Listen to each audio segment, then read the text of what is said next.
Well, this is pretty typical for us. Nice heavy layer of fog and no sunshine. I'd say between 40 and 60% of the time it's just like this here. Had a good time with the kids yesterday. We put up a hammock, working on my suspension system. This is eventually going to become a complete system where I have an underquilt, probably for this weekend. It'd be a poncho liner with a poncho liner inside, and bought a shower curtain liner. I'm going to use that for the outer plastic splash guard on the underside. Only thing I got left to get is a 10 by 10 tarp. That'll cover the top. My goal is to have everything packed into a waterproof kayaker's bag, so I can literally just reach in the top, grab the first pieces I need, and in less than 5 minutes have a tarp and hammock suspended in a dry spot.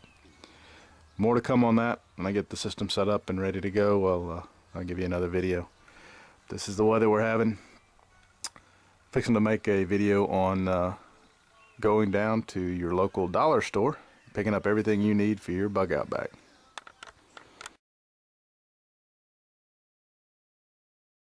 Alright folks, this is going to be the first in what I hope will be a long series of videos.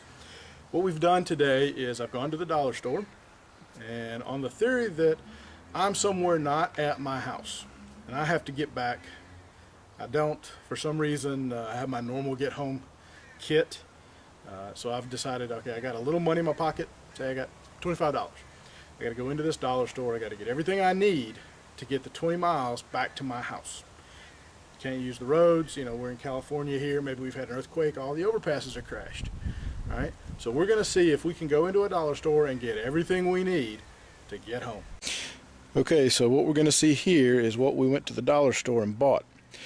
The guide for our buying was the rule of threes. Rule of threes states that you have 3 minutes of air. You can go 3 hours without shelter, 3 days without water, and 3 weeks without food. Some of us can go a little longer without food than others, but we're not going to talk about our diet today. 3 minutes without air basically says that your first priority of work is first aid. You got to make sure that you can walk, that you're not bleeding out, anything you need to do to secure your health. That's going to be your first thing. So what we've got here is we were able to find some over-the-counter medicines, a maxi pad, some super glue, and over here kind of in the general category is our duct tape. With duct tape, super glue, and a maxi pad, you can stop almost any wound from bleeding. And your over-the-counter meds will take care of that headache and everything else you've got. Next is 3 hours without shelter. That means we need a place to be warm and dry, and included in that is a way to make fire. So we found some trash bags, which will let us make a rain poncho or stuff in some leaves to make a mattress. We've got a shower curtain liner. All right, couldn't find a tarp, but I found a big piece of plastic, 70 inches by 72 inches, that will make a nice little rain fly. For fire, we've got lighters and some candles. Those are pretty easy to find. Next is 3 days without water. You got to be able to boil, purify, find, and carry your water. I was able to find a metal bottle. Wouldn't normally want to boil water in that, but in an emergency I wouldn't see why you couldn't, so long as the interior liner looked like it was just pure metal. I go for canned foods, at least 1 or 2 of them, and I prefer a large mouthed can. Purpose of that is once you've eaten what's inside, it makes a great billy can to cook your food in. Same thing with the heavy-duty aluminum foil. You may not want to carry the whole roll, but you're definitely going to want to strip off several sheets of it that will allow you to make improvised containers, store food. You know, if you catch an excess of critter food, you can always wrap it up in that, keep it from getting your stuff all greasy. Next is going to be your 3 weeks without food. I suppose that I can go 3 weeks without food, but I sure don't want to.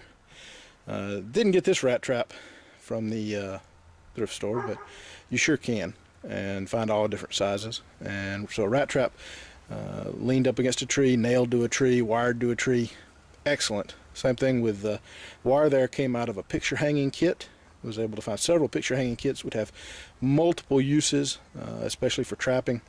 Make sure you grab a can opener. You never know when you're going to come across more cans. Got to have that can opener. A cheap wooden spoon.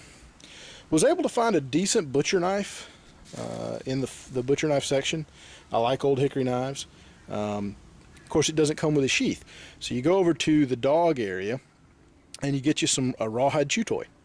You cut the end knots off and you soak that rawhide for several hours overnight, and you can wet form that rawhide around that knife. Makes a serviceable sheath, at least for the temporary.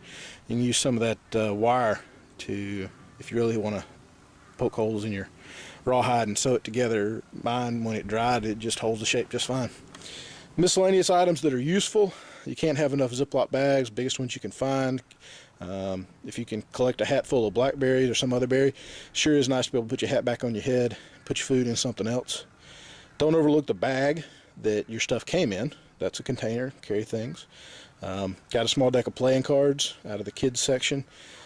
Once you've got the basics of survival down pat and you need to rest, it's not useful to have something to get your mind off things.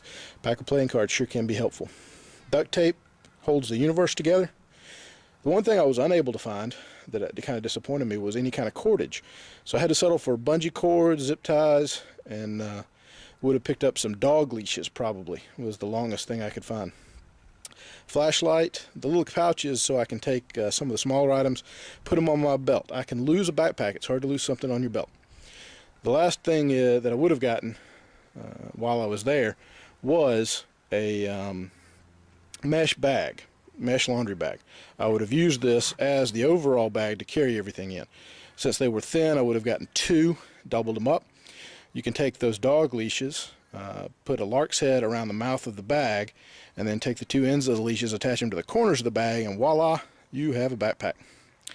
So I hope you guys have found this interesting and helpful. This is my first foray into making videos, as I'm sure you can tell from the quality of the video. But we're going to keep working on this, try to come up with some things that are more interesting and can help keep you safe out there. One last thing that I wanted to bring out, while you're there, make sure you pick up some of the water that's on site. No sense in purifying water when you can buy a whole case for just a couple of dollars. All this stuff came out to less than $25, and easily could have had that in my pocket and gone on my way. The other thing is, this really is only limited, your survival is only limited by your imagination. So the most important thing you can have with you in a survival situation is your mind. The skills you know, the things you've learned, and your ability to adapt and improvise are the keys to your real survival. All the rest are just tools that make it easier for us.